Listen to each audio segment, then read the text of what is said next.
Pinapalabas niya na binribe lahat ng congressman to vote for the impeachment. Uy, grabe naman. Magkano kaya yung bribery na yan? Diba? How do you bribe 350 people? How do you do that?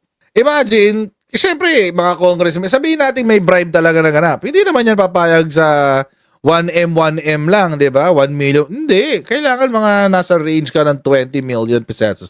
Base lang yan dun sa mga nakaraang iskandalo ng bribery. Sabihin natin, meron 350 na congressmen. Multiply natin sa 20 million. Ilan to? 1, 2, 3, 4, 5, 6, 7, 8, 7 billion pesos? Really?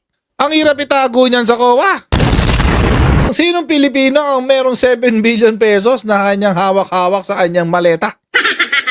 Sa bagay, si Pulong nga may 51 billion eh.